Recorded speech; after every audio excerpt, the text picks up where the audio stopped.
કીધું ભાભી હું તો તમારી રાહે છું, તમે જો મારા જેઠને કહેવાના હો ને તો આજ તમારા દેરને મારે કેવું છે, કાલ નોખા નો થાય તો મારા પિયર વળી જાવું છે. રામ લક્ષ્મણ ભરત જેવા ત્રણેય ભાઈઓ સીમ ખેતરથી આવ્યા, વાળું કરવા બેઠા, એને ખબર નથી સાહેબ, પણ આમ હજી વાળું કરીને ઉભા થયા તો મોટી બાઈ હાકલો કર્યો, સાંભળું શું કઈ ઓરડામાં આવો તમારું કામ છે. અહીંયા વસ્તેરાય હાકલો બાઈએ કર્યો, તમે આવો તમારું કામ છે. નાનો દીકરો કુંવારો છે.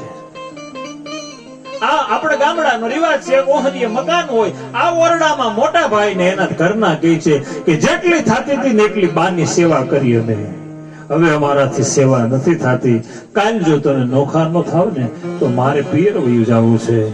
બાજુના ઓરડામાં વસ્તેરા ભાઈ ની વહુ કહે છે કે તમે નોખા ન થાવ તો પિયર વયા જાવ. અને સાહેબ અહીંયા રામ લક્ષ્મણ જેવા ત્રણેય ભાઈઓ કળભાઈ એની પત્નીના હાથ જોડે છે કે હવે માં જીવાય એટલું ક્યાં જીવવાના છે.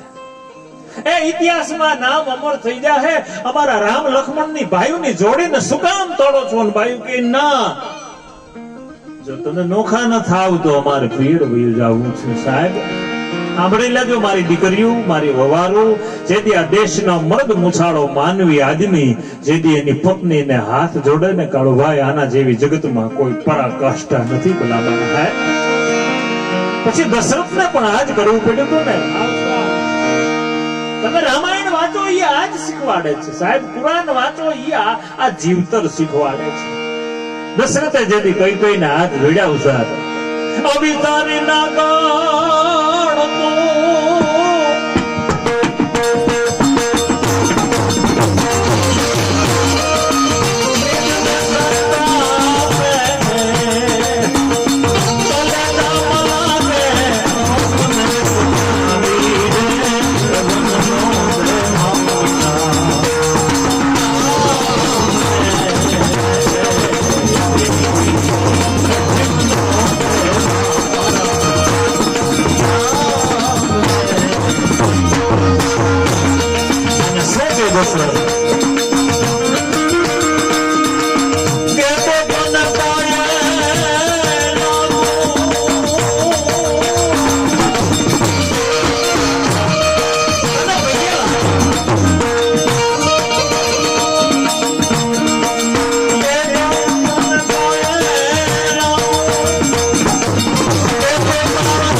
તો જોડે છે. શું કામ? અમારા રામ લક્ષ્મણ જેવી જોડીને વિકો ના, નોખા નો થાવ તો વયું જવું છે સાહેબ.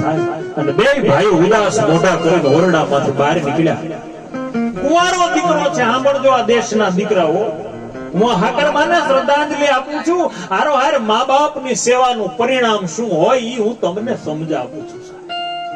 એક મીડિયમ અંગ્રેજી ભણેલો માણસ તમને કહું છું કે મા બાપ ની થાય તો સેવા કરી લેજો, બાકી 84 લાખમાં મળ્યા પછી આ માં નહીં મળે અને કોઈ દી નહીં મળે. એક વાર સાહેબ ગમે એવડી ઉંમર હોય એ માના પગ ઉપર બે હાથ દઈ દેજો, તમને અમૃત નો ઓડકાર આપશે સાહેબ. હજી આ બે ભાઈઓ બહાર આવ્યા, સત્ય પ્રસંગ કહું છું સાહેબ, એડ્રેસ આપું છું, આ બધા હયાત જીવે છે. એટલે નાના દીકરાએ બે ભાઈઓને કીધું કે ભાઈ હું ગામમાં આટો દઈ આવું, વાળું થઈ ગયા છે. અને અડધી રાતે સાહેબ 9:30 ના ગાળે પીપળવામાં એનો છોકરો ગયો. સરપંચ, ઉપસરપંચ, ગામનું જે પંચ હતો ને એને કીધું હાલો અમારી ઘરે અમારે નોખું થવું છે. અડધી કલાકમાં નાનો દીકરો કુંવારો છે એ પંચને લઈને આવ્યો. બે ભાઈઓએ જોયું ભલામણ ઈ તો બાયુની વાત છે, હજી આપણે ભાઈઓએ ક્યાં નક્કી કર્યું નોખું થવું છે અને તું પંચ લઈ આવ્યો. મને ખબર છે મારી ભાભીઓને હવે મારી માની સેવા નથી થતી, કાંઈ વાંધો નહીં. પંચને કે ભાગ પાડો, મારે નોખું થવું છે. ટૂંકમાં વાત કરું સાહેબ, મીડા ભાગ પડવા, જમીનના ભાગ, મકાનના ભાગ, વાસણના ભાગ, સંપત્તિના ભાગ, ઘરેણાના ભાગ, એ તમામ વસ્તુના ભાગ પડી ગયા. અને છેલ્લો મુદ્દો આવ્યો ને આમ પંચ મૂંઝાણું, માણસો મૂંઝાણા, ભાઈઓ મૂંઝાણા, બે ભાઈ ઓરડાના કમાડના નકુચા પકડીને જોવે છે કે હવે શું થાય. અને તા સાહેબ અમારો ઈ ગાજીપરા કુટુંબ લેવા કણબી પટેલ નો છોકરો ઉભો થયો જે કુંવારો છે. સાંભળજો દીકરીઓ, સાંભળજો વહુ, સાંભળજો કે કેમ મૂંઝાણા છો, ભાગ પડી ગયા, આ બધી વસ્તુ ના પડી ગયા. કે વાંધો મુદ્દો ક્યાં આવ્યો છે? મુદ્દો મારી માનો આવ્યો છે ને, કે આ માને કોને દેવી, આ માને કોને હોપવી, આ માને કોને દેવી. મુદ્દો મારી માનો આવ્યો છે સાહેબ. સોય કુંવારો દીકરો, મારે વાત ઈ કરવી છે સાહેબ કે જેના ઘરમાં એના પત્ની નથી, કુંવારો દીકરા ઉભા થઈને કીધું બે ભાભીઓને કે ભાભીઓ તમને તમારો પરિવાર મુબારક. ભાઈઓને કીધું કે તમને તમારા પત્ની અને બાળકો મુબારક. હું ભલે કુંવારો રહ્યો પણ હોપી દો આજથી મને મારી માં મુબારક. મને હોપી દો, મારા ભાગમાં માં આવવા દો સાહેબ. અને હું આ ભનુભાઈ વાતું કરું છું એમ નહીં, દિલાવરભાઈ ને ખબર છે મારું વતન તાકણિયા છે, મારા મોટા ભાઈ ન્યા ડોક્ટર છે.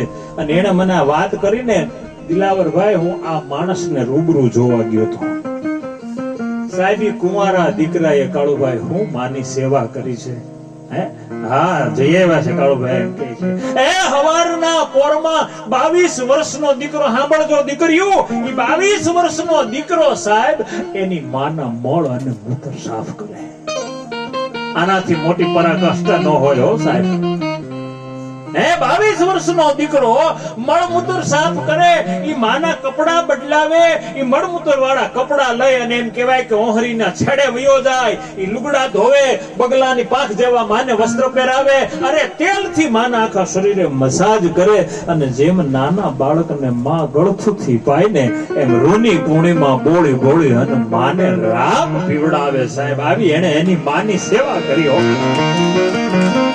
એટલું નહીં પણ નાનું બાળક જેમ હાલતા શીખે એમ માની હાટો કળવે ગાડી બનાવી. એને એ ગાડીમાં માના હાથ પકડાવી અને માને હાલતા કરે, તેલનો મસાજ કરી અને ઓહરીની અંદર માને હાલતા શીખવાડતા 6 મહિને સાહેબ મેડિકલ સાયન્સ ના પાડે એને એની માને હાલતી અને બોલતી કરી. ભલા માણા એને એના માને હાલતી.